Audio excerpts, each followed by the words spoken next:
Hey everybody, it's another majestic INFJ with a new video. It's Labor Day weekend.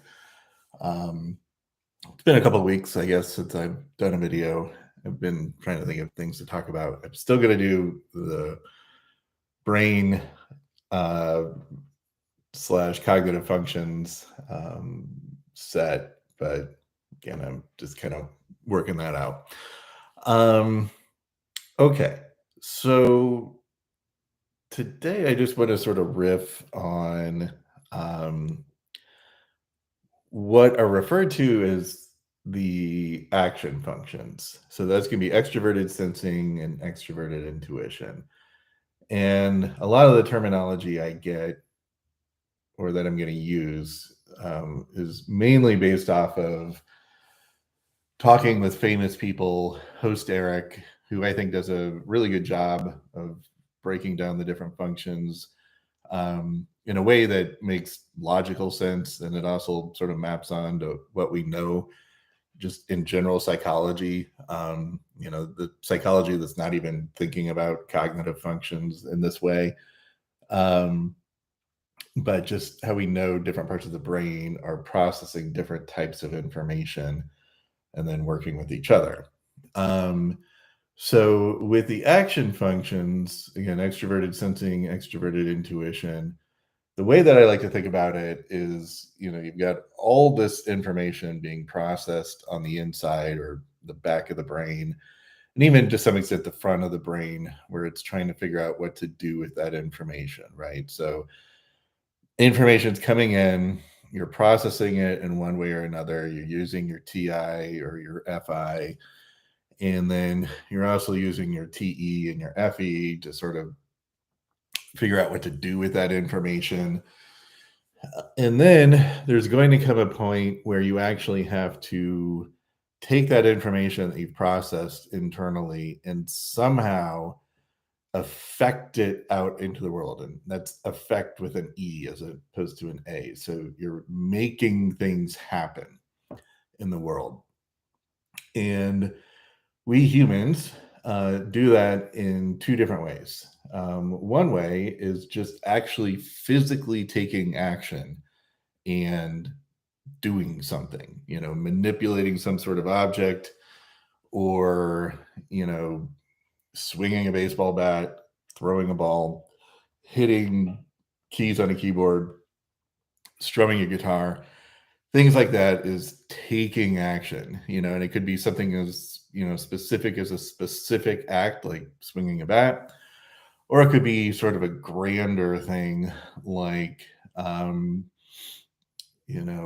guess deciding you're going to run a marathon and plotting out, the different steps and taking action to do the training and to actually do the marathon, actually show up and do it. Um, and so anything that, and obviously with all these functions, there's going to be some weird gray areas where it's overlapping and might be hard to tease apart, is that TE or is that SE? And a lot of this video, I'm going to try to tease those concepts apart as best I can. But I fully acknowledge that some of this can overlap, and I might explain something when I'm talking about SE that kind of sounds like TE or vice versa. But bear with me, and hopefully, we parse it out enough to where it makes sense. So SE is about taking action. Socionics talks about it in terms of force, like exerting your force out into the world. Your will, again, sort of making things happen. And I would argue it's at the it's sort of the object level, physical space. Okay. And then you have any, and bear with me on this one. Any is a little bit difficult to understand why it's an action function, but I'm going to go into specific details in this video to again try to parse this out and hopefully explain it mainly through examples. But conceptually, I think of any as you've got some sort of um, representation in your head. It's either going to be something TI like, where it's some sort of logical system, or it could be something more FI like, where it's some sort of um, value based system or assessment of something. And you've got that stuff sort of clanging around in your head, and it makes sense to you, right, in your sort of internal world. But you have to get, if you want other people to understand what you're thinking, you have to explain it to them, usually through words, right? Through some sort of verbal communication. And I would say any is a system that's largely responsible for that. And I don't want to say it's just language, but language is, you know, it manifests itself through language. And I think underlying everything, what it's really doing is it's taking representations in your brain and it's translating it into something that can be communicated to other people, um, or communicated to the outside world. And because you can't just, at least not yet, right? We can't just plug a plug into your brain and figure out what exactly you're thinking or what exactly you're feeling. And so you need some sort of system that's going to translate what you're thinking into a different system, right? A different processing system, a different function.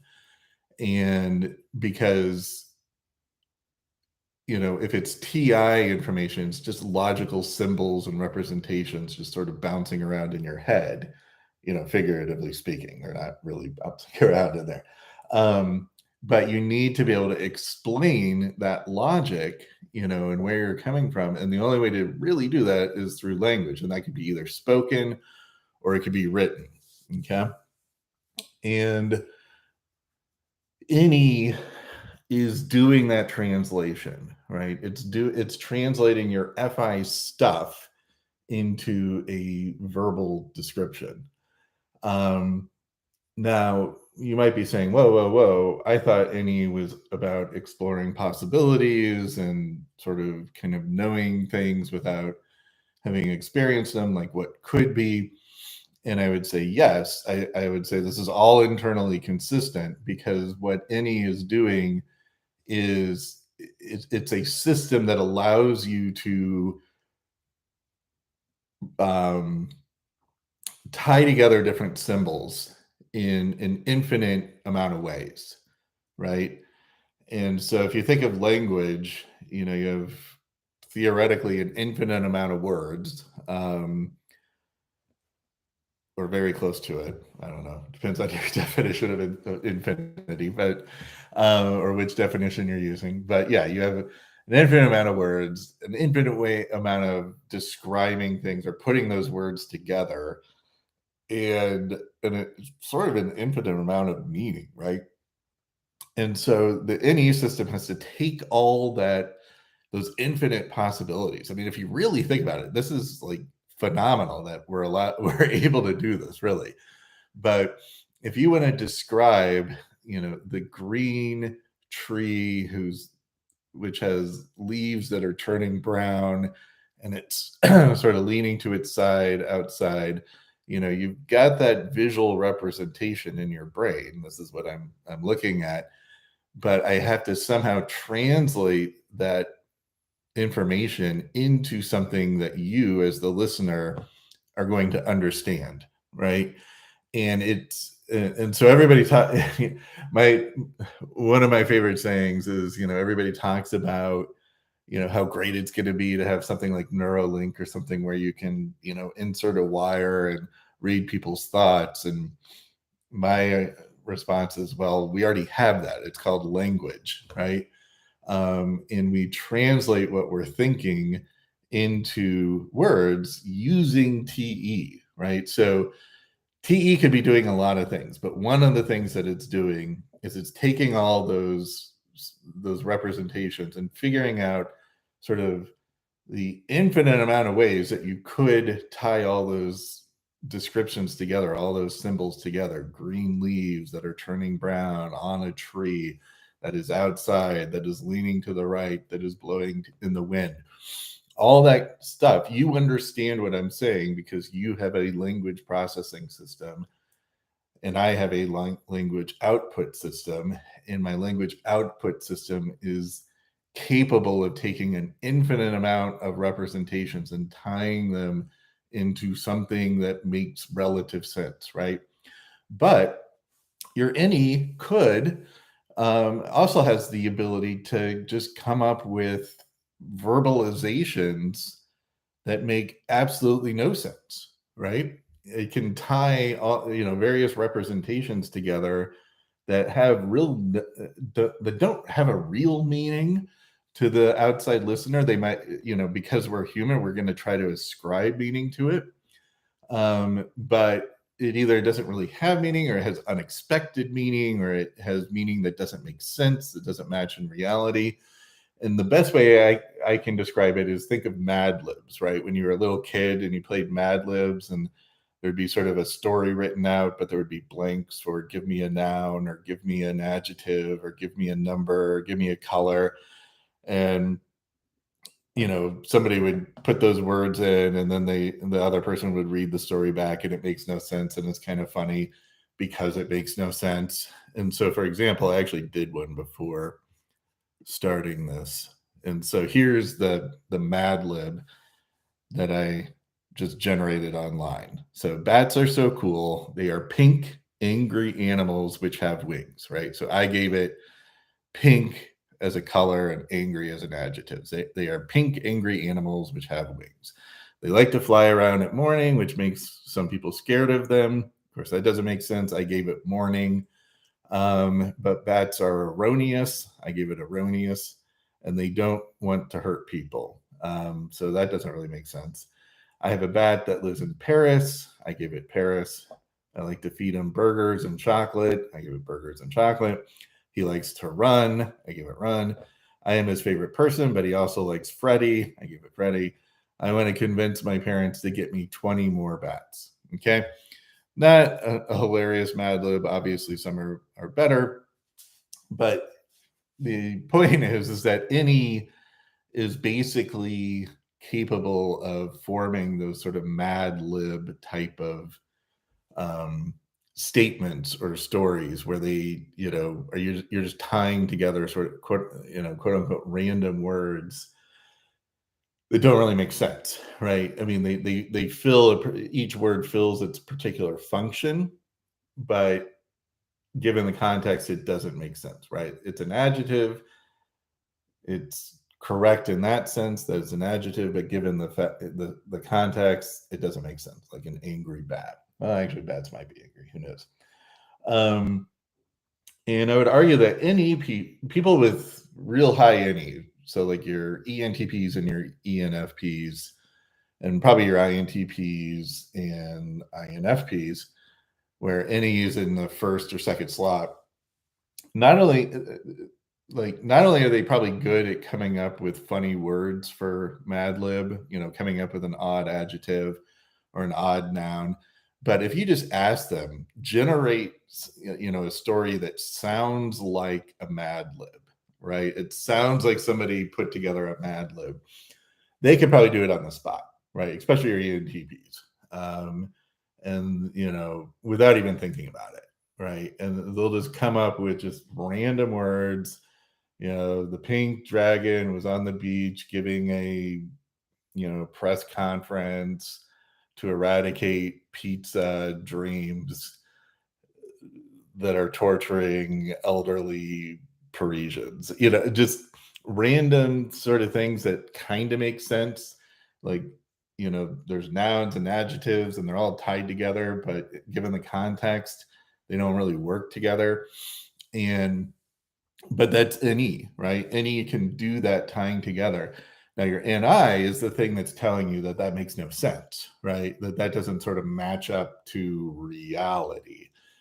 So there's a little bit of combination of SI and NI, like, hey, this is off. This doesn't seem to be matching up with what actually does happen or what actually will happen. But it does make, I don't want to say logical sense, but it makes constructive sense, right? The adjectives are still adjectives, the nouns are still nouns, and you can sort of understand what's going on. It just doesn't, it's just not sensical because it doesn't match up with reality, right? But still, so the only reason I'm going down this tangent is to explain how flexible NE is, right? It's not just a give me input and I'll generate output kind of system. It has its own little rules and it can tie various things together, various different representations, and then produce an output, usually through language. Okay.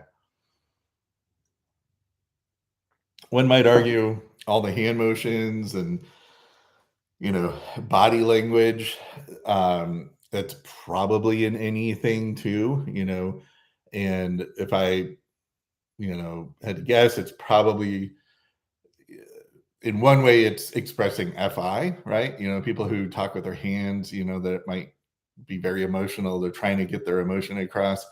But I think it also could be trying to explain TI things too, because when people do this, like, okay, there's this box, and then there's this box, and then it naturally leads to this box, right? They're trying to parse out their language or their explanation through hand movements. So any, I would say, is doing both of that, right? It's doing your body language, it's doing your verbal communication, and it's doing your written communication. And so this is why people with high functioning NE are very, very good at explaining things. Um, and that could be either TI type of things, like your INTPs and your ENTPs. They're just naturally good at explaining sort of logical theories or logical systems, where your INFPs and your ENFPs are very good at explaining sort of FI type things like moral codes and um, moral arguments for why we should be this way as opposed to that way, and why you should act this way as opposed to acting that way on a moral basis. Okay, not just on like an efficiency basis or something like that. Okay. So each of the types is going to have this action system. And again, there's the NE, sort of verbalizing things, and then the SE, which is basically just taking action, right? Now, again, like all functions, we all have them, and they're at different points in different parts of our functional stack. And so that's going to sort of determine how much attention we need to put on it that we're doing. But, so for example, I'm using my NE to try to communicate this concept or these various concepts to you. But as you can probably tell, it doesn't come as smoothly to me as it might with an ENTP or an ENFP. Because I have to sort of bounce back and forth between what's going on in my NI world to my, and then shift that into NE, or what's going on in my TI world and shift that into NE. And it's that shifting that sort of takes some attentional focus.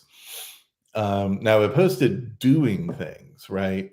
So, how do you do logic, or how do you do feelings?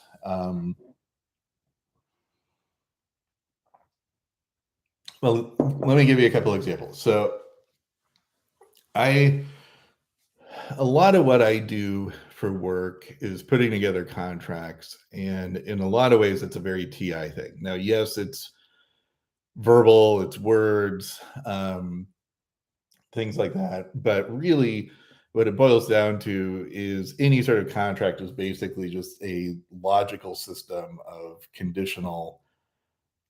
um, conditional propositions. Basically, like if you do this, then this will happen. If you do this, then this will happen.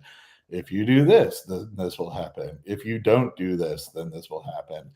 A lot of conditional, if this, then that kind of language. Yeah, it's expressed through language, but that's kind of secondary, right? I'm not trying to come up with new language. What I really care about is the logic behind it. the conditions. If this condition happens, then this is going to be the result, so on and so forth. And so to me, it's a lot easier to just write the contract, to just do it rather than trying to explain it to somebody, right? And I have a colleague who is either an INTP or an ENTP, one of the two.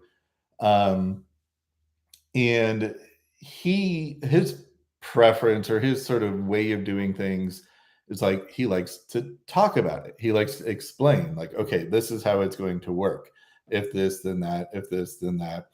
And we have a very good working relationship because I have enough NE and he has enough NI to where we can communicate on that level. But a lot of times, to me, it's just easier for me to just say, hey, I'll just make the changes that I think make sense to the contract, to what I think, where we want to be. And then you tell me, if that matches with what you want. Right. So rather than sort of taking the time and the energy of explaining it or writing it out, I'll just make the changes in the contract, right? And yes, again, it's words, but really what I'm doing is implementing the logic, the TI logic in my head onto the paper, right? Another good example would be things like writing music. So this this might take us down a completely different path, it's a good way of understanding the difference between SE doing things and NE explaining or extrapolating on things. So think of music. Music is a very TI thing. We like to think of it as a TE thing, or even an SE thing, or even an FI thing. But I'm going to explain, why it sort of fundamentally is a TI thing, and then it just sort of can be sort of expressed through different functions. So fundamentally, music is a logical system. And when I talk about logical systems, I mean systems that are based off of symbols that represent something, and then rules that govern how those symbols interact with each other. Okay. And so logic could be like mathematics, or it could be formal logic, like FP then Q, sort of debate type of logic, or philosophical logic, math, geometry. And this is why they say there's like an infinite number of mathematical systems.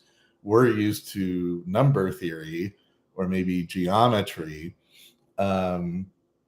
But there are, an infinite number of mathematical systems that you could come up with that have their own symbols, their own rules, like set theory, geometry, nonlinear geometry, all kinds of different systems, logical systems that, again, have their own symbols and then their own rules on how those symbols interact with each other. Okay.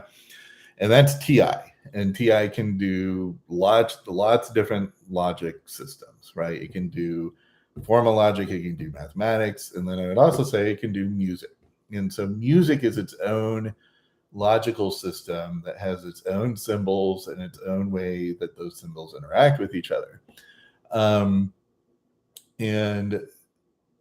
then you have musical theory that has sort of rules about how you're supposed to use all those symbols together. And then you have sort of the postmodern theory that says there are no rules, but we'll get into that in a second.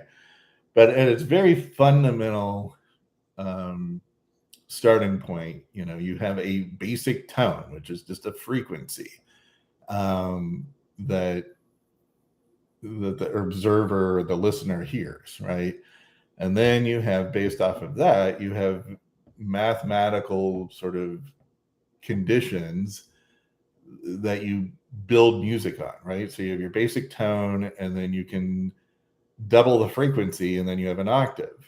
And then in between doubling the frequency and the original frequency, you have different steps you can take on different frequencies to build scales. And so then you're building your scales. And then within those scales, you can build chords where you have different frequencies all playing at the same time. Or you can build melodies where you have different frequencies playing maybe at different times. Or you have counterpoint where you have different melodies playing at the same time, right?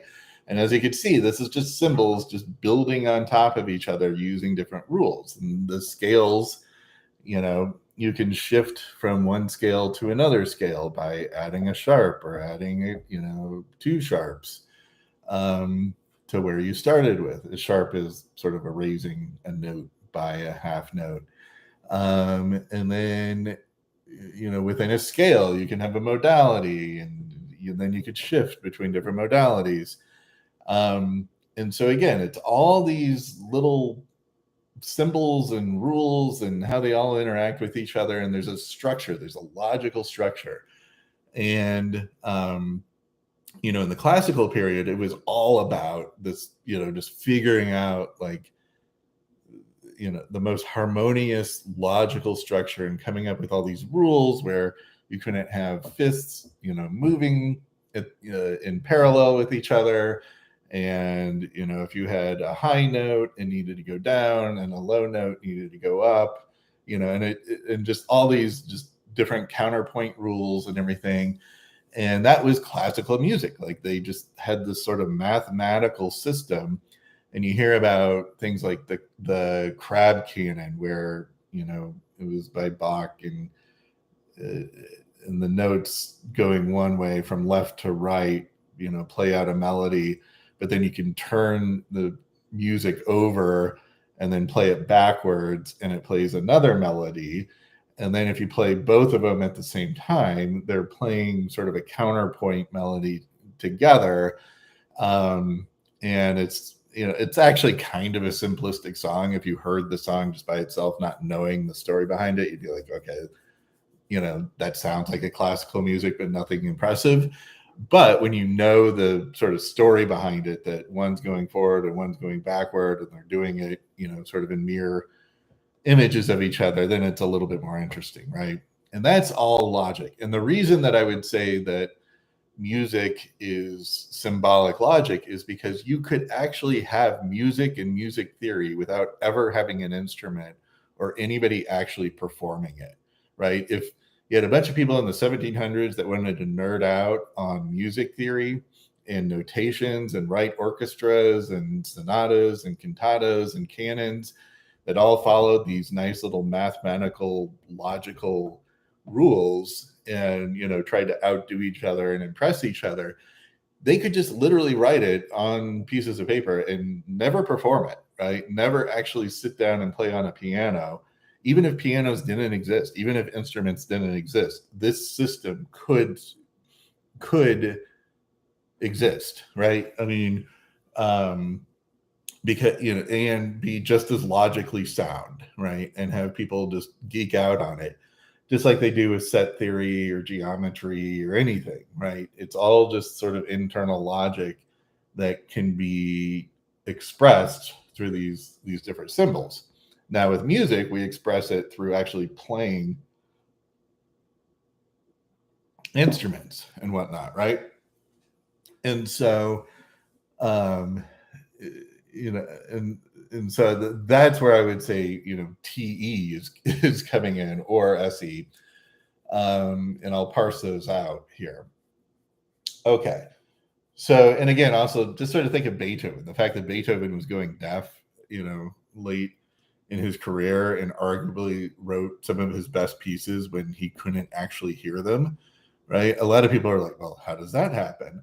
Well, that's because, music is a logical, symbolic system that you can do in your head, right? And as long as you can write out the notation, then other people can understand what you're doing, or what those symbols in your head are. Now he could probably sort of hear in his head, there's probably some introverted sensing type stuff going on, and some introverted feeling like, oh, that would sound really nice.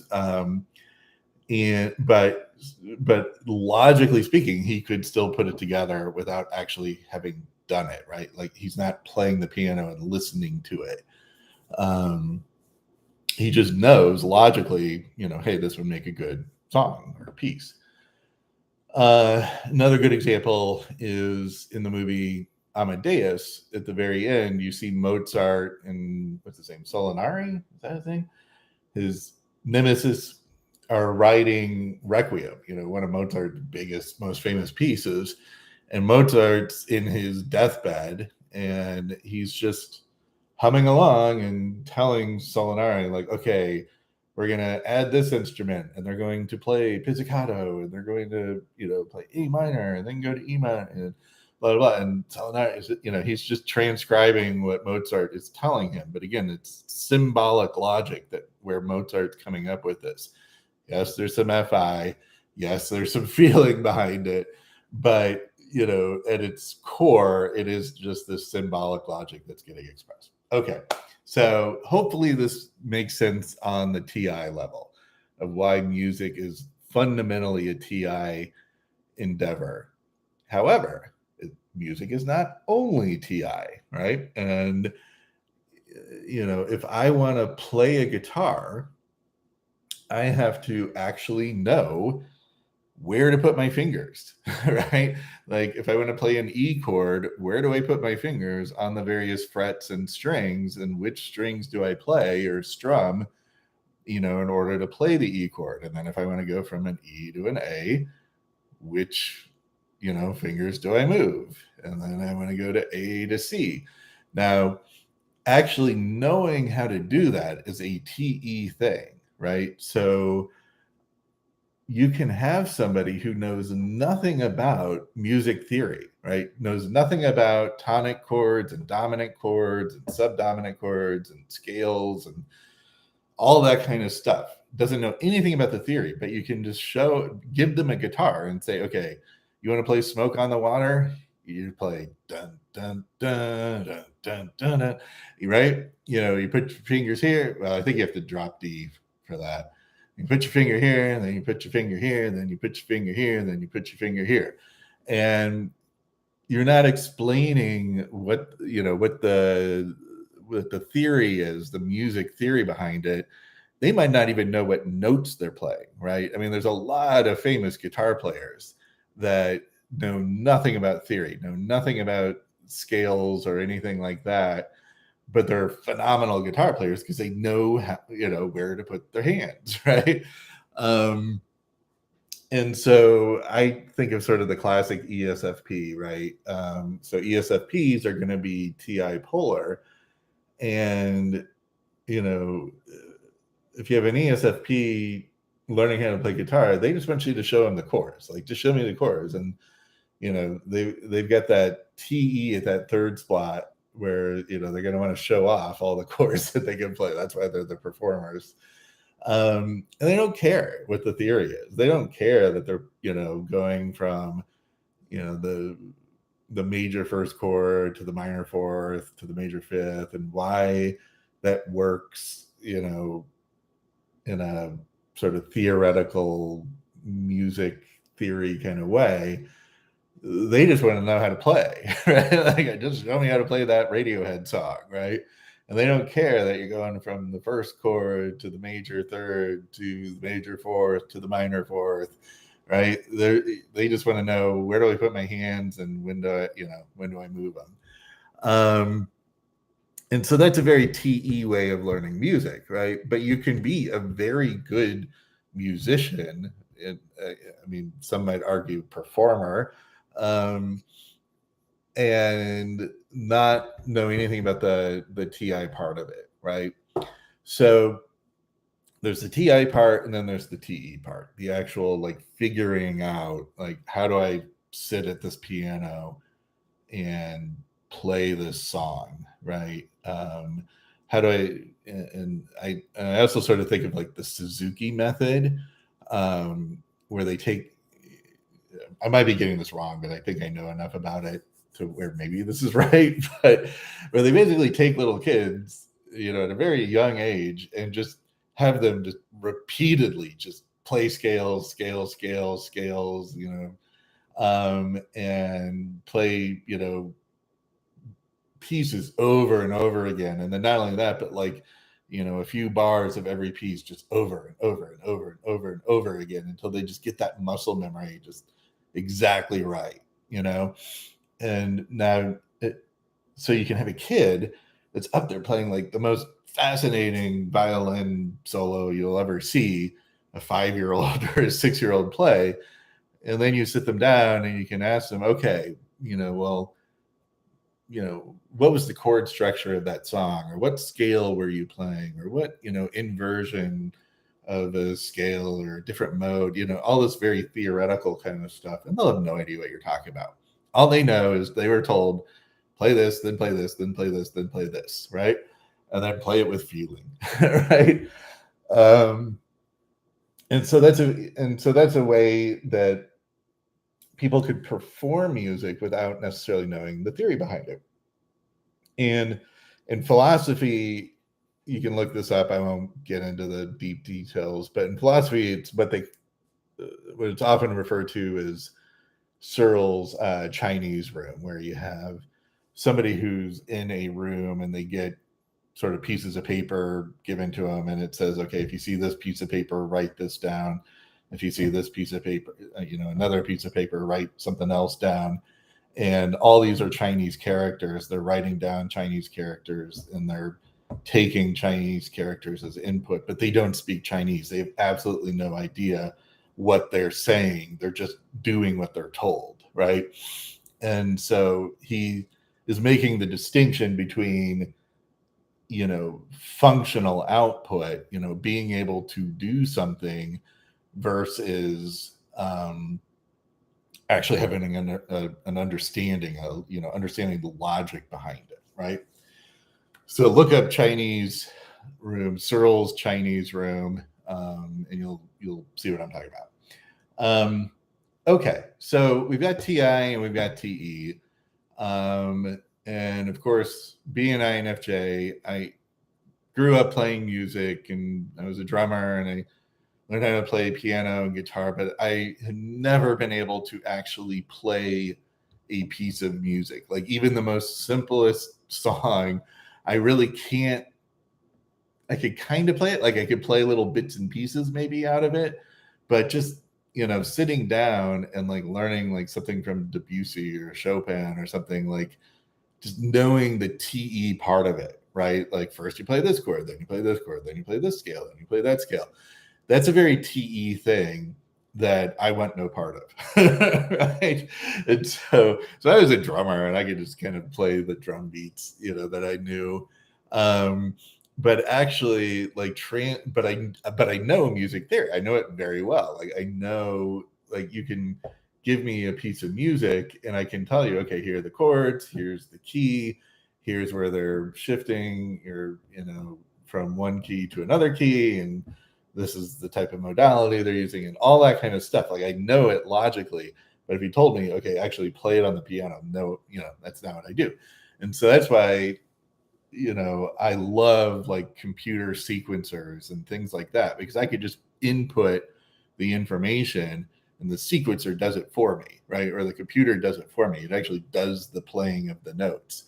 And I don't have to remember the order. Like I just have to input it in and then forget about it, right? As opposed to remembering, like, okay, which chord do I go to next? Because that's a very TE thing.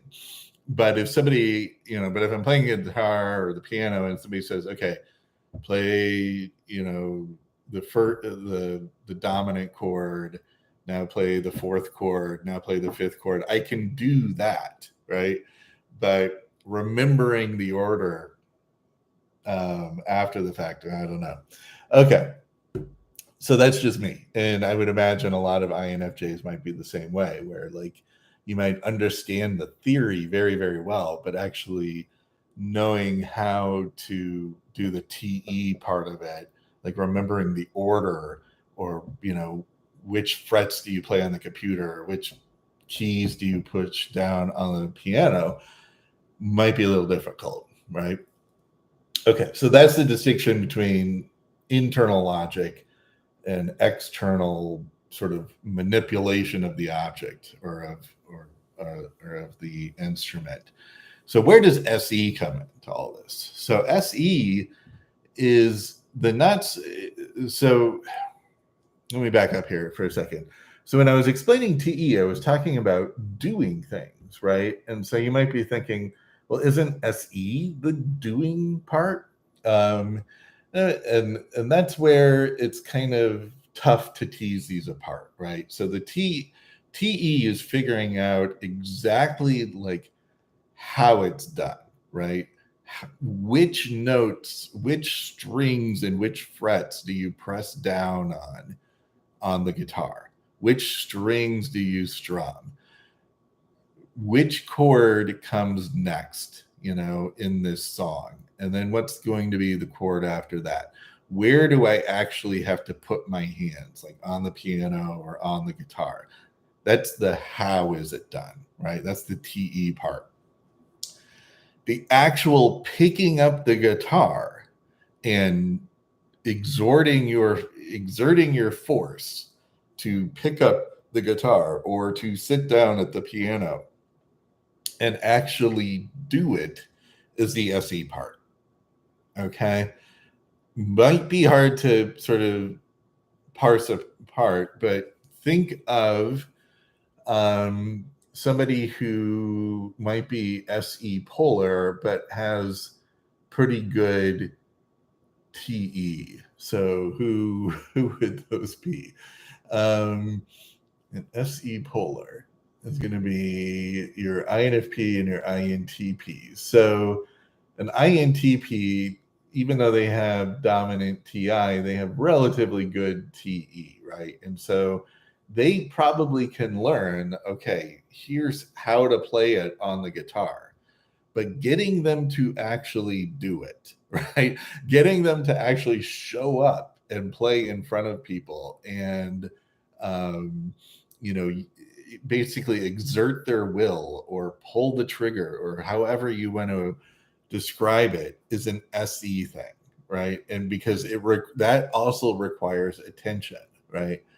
Um, and so they might know how to do it. They certainly know the theory behind it, right? If they're lead TE or TI, but actually getting them to do it is an SE issue, right? Okay.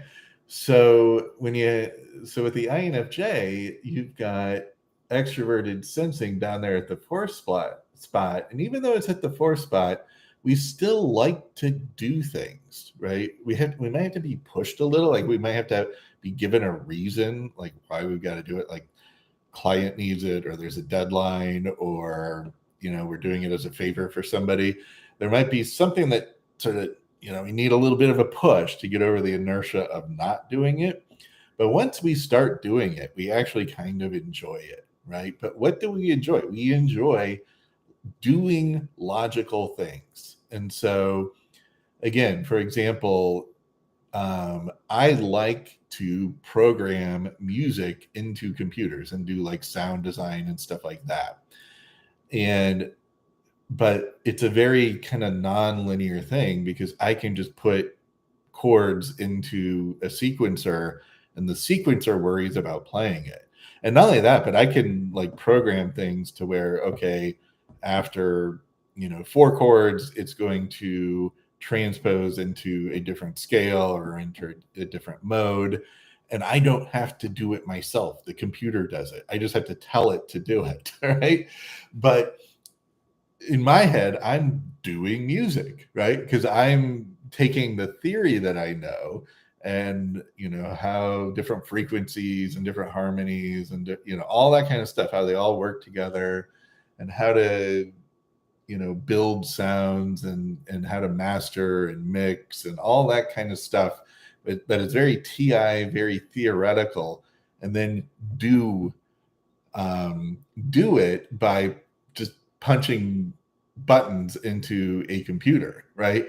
And once I figure out, like, okay, this is how this thing works, then it's very easy. Like I don't have to think about it every time. Um, and I would argue, if you're an INFJ and you're looking for, okay, what do I like doing? You probably like doing logical things where you can do something that's based off of some sort of internal logic. And I like to think of things like Sudoku puzzles, right? Whether this was a real big thing like 10 years ago, where it's just sort of these little math puzzles and you'd fill in boxes and look it up online if you're not familiar with it, but it's a very logical system, right?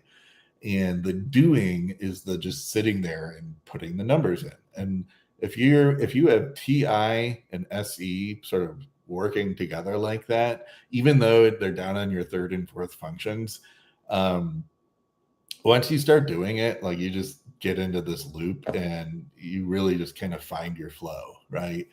um Other sorts of things might be like cooking, in a very logical way. Like, infjs, I would argue, tend to be like bakers, as opposed to chefs, right? Where chefs are all about inventing and trying new things, and there might be a little bit of that, some theory behind it that an INFJ would geek out on. But, you know, there's certainly a theory behind baking, right? And how different, there's various rules, right? Now, again, like figuring out how to operate the oven and how to operate the blender and all that kind of stuff is a very te thing. And so you have to get over that hurdle, right? But once you get over that hurdle, and it's all about just sort of doing the logic, and you get it sort of embedded in your motor memory where it's not in your te part anymore, then you probably really enjoy it, right? And another thing about the TESE thing is you can also think of it as it's shifting from cognitive awareness of, which chords do I have to play, which strings do I press, and which on which frets, or which keys on the keyboard do I have to push down for this chord or to play this song, what's the ordering of it. When you're first learning it, that's a very te thing, but it shifts into, I would argue, se, where it becomes completely unconscious and you don't have to think about it, you just do it, right? And so I find myself, like, if I'm sort of playing something, I play the same songs that I've been playing for 20 years over and over again. Or if I'm on the drums, I'm playing the same beat, because that's just part of my muscle memory, and I don't have to think about, what comes next, right? And I would argue probably same for, baking, all that kind of stuff, where once you get out of the TE mode and it's just sort of motor memory, then you probably, really like it. Um, Other things would probably be like chess. Again, there's a TE way of playing chess where, if they do this, then I do this. If they do this, then I do this. Now, that's not conditional logic. That's actually just sort of reacting. That's more TE rules. Like, if they open up with this opening, then here's the line of defense that I take. That's very, to me, very TE. Like, you're just doing it and you might not even know why, right? You don't know the underlying theory of why you're doing it. You're just doing it, right? Because your instructor told you, that's how to do it.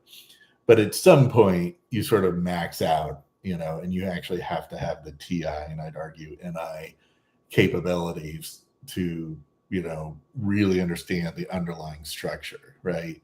And so if you play or if you play chess in a very TI way, where you're thinking of the theory, the underlying theory, and not just which moves do I make, um, given the circumstance, but instead you're thinking of it in a very theoretical way, and those of you who play chess understand what I'm talking about, then that, again, it could be a very INFJ thing to do, because you're expressing your knowledge of the theory by action, by doing things.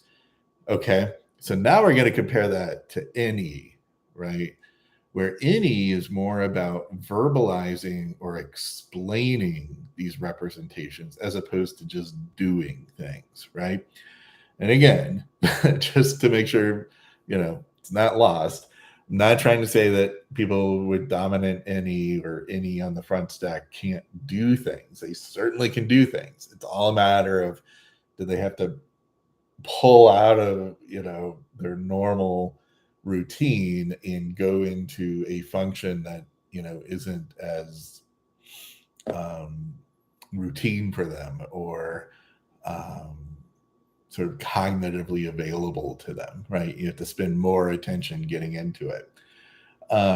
Just like how I just stumbled trying to come up with words, right? That's because I'm pulling myself out of my normal NI and going into NE world and trying to parse out words that explain the thought that I'm having. Um, but I have to shift my attentional focus to do that. As opposed to when you're in flow, you're not shifting your attentional focus. You're just in one loop. Like it might be a TISE kind of loop where you're just making music all day, or you're playing chess all day, or you're baking all day, or you're doing some sort of logic based sort of activity, playing Sudoku or whatever. And we actually feel, when we're doing it, like we're accomplishing something. Like it feels natural to us, right? But doing any things like trying to explain what we're thinking or how a system works or something, that takes some energy, right? That takes some attentional drag, to shift from our normal state of NI into NE. Okay. But people, your INFPs, ENFPs, ENTPs, INTPs, like they're in their flow when they're explaining some sort of logical system, or explaining how they feel about something, or how people should feel about things. Like they have no problem articulating it. They have no problem translating those internal representations into external representations that people can understand, because they have that active NE system that is scouring all the representations and finding through the millions of different possibilities, the millions of different words, the millions of different ways of expressing things, sort of the right way to do it. How they do it, I don't know.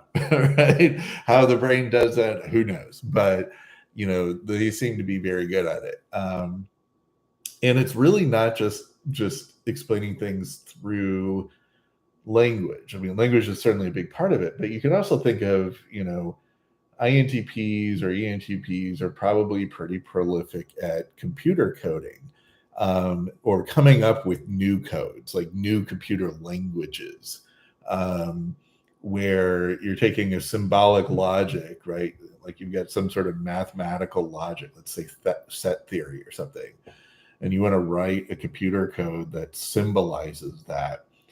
Again, you're translating from one set of representations, these TI symbols and rules, and coming up with some sort of way of expressing it that, in this case, a computer understands, right? As opposed to maybe a listener.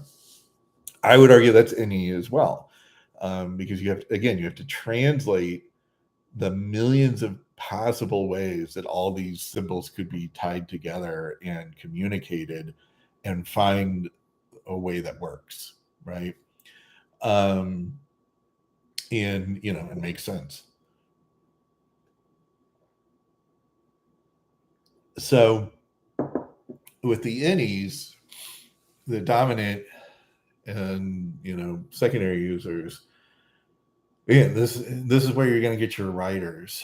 This is where you're going to get your people who are really good at explaining things. Debate. This is why they call the NTPs the debaters, because they can verbalize their argument like so well, right? And INTPs tend to be really good professors or researchers, not only because they're smart and they know their stuff, but that they can explain it in a very coherent way.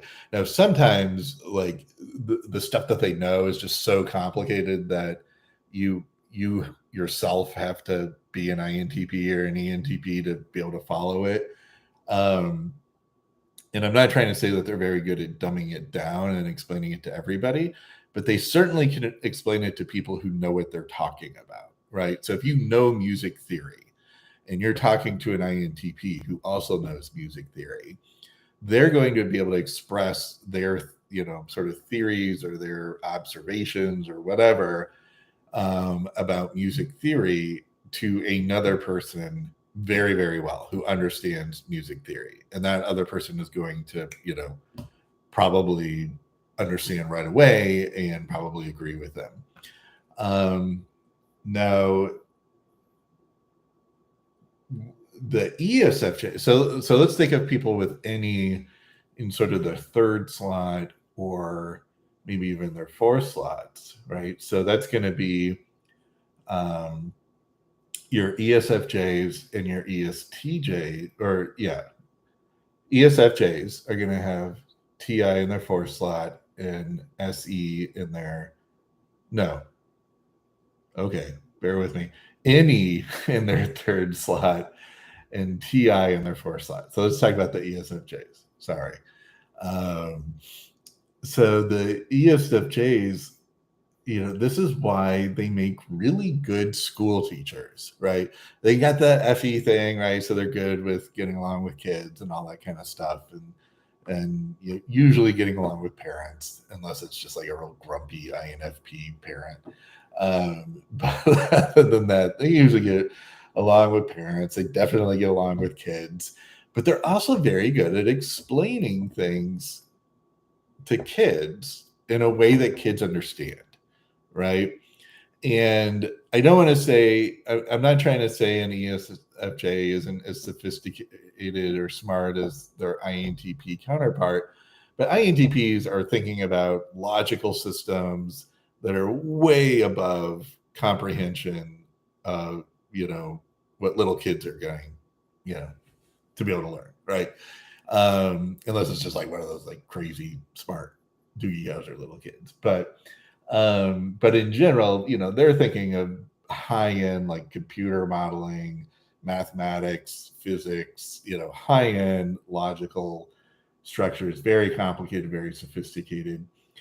ESFJ teachers that are kindergarten teachers, let's be honest, they're not thinking of high-end physics or computer modeling or anything, at least not when they're teaching.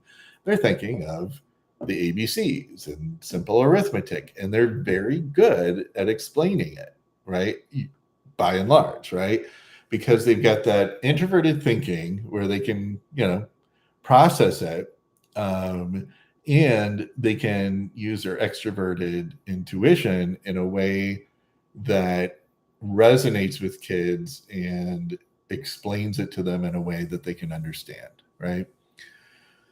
And then who else would we have? ISFJs as well, right? So they're going to have introverted thinking third and extroverted intuition fourth, right? I got that right. Doing this on the fly. So yeah, your ISFJs, they're also, going to be good teachers, right? I mean, they understand what they're talking about and they can explain it using that NE, front stack NE. And they also, again, like your typical ISFJ is like a nurse or a teacher. And, and a lot of times we kind of fall into the trap of saying, well, they've got FE and that's why. And that's probably a very big part of it, right? Like they like taking care of people. They like doing things for people. But the other part is that TI stuff. Like, I mean, being a nurse is not easy, right? Like you have to understand like some very complicated sort of things, like how different medications work and all that kind of stuff, very TI type of things. And then also, be able to explain it to like patients and relatives and things like that. And so again, that's why I think ISFJs make really good nurses. They make really, and so do ESFJs, and they make really good teachers because of that, that TI NE combination. Now, yeah, and it's not up in their dominant and secondary places. And so that's probably why, teaching all day or working all day as a nurse is probably pretty exhausting, right? Because they're tapping into sort of their third and fourth function, which they can do, and they can, sort of get into a loop. But at the end of the day, like, okay, now I'm sort of exhausted. And, I can feel the same way doing my TISE type of stuff. Where, like, after a while, like, yeah, you're in the loop while you're doing it, but then after, it can get a little exhausting. Okay. So hopefully this explains or helps explain NE and SE, because I think a lot of concepts in MBTI and cognitive functions are going to stem from this, right? A lot of ways of explaining the different types, in my mind, or at least what I've observed, really comes down to the action function. And I'm going to do another video because I'm going to do it separately about what I call the ESTJ paradox, where ESTJs are supposed to be all about, extroverted thinking and introverted sensing and coming up with systems and processes that, people can use, and running businesses and running sort of, efficiently run organizations and all that kind of stuff. But they're very opinionated. And it always struck me as weird. I was like, well, if they're extroverted thinkers and introverted sensors, and that's sort of running the show, why are they so opinionated? Like, and in my other video, I'll get into this in more detail. But it occurred to me that, well, they've got FI sitting down there in the fourth slot, and they have NE sitting at the third slot, and it's just easy for them to express their opinion, to use that NE expression function, that action function, to express the FI that's sitting right there, right? And so they might not be doing it all the time, but when they're pushed, then the FI sort of comes out and they express their opinion with, very little problem. A lot of times, that you wouldn't expect out of sort of a lead thinker. And it always sort of struck me as odd until I thought about it in this way. And the same sort of goes for like why INTJs are such trolls, right?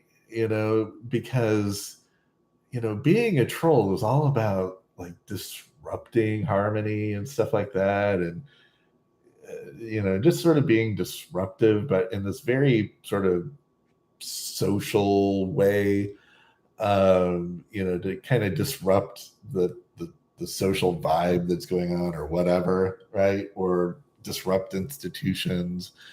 And it's kind of the same thing, right? They've got this introverted feeling. So it's their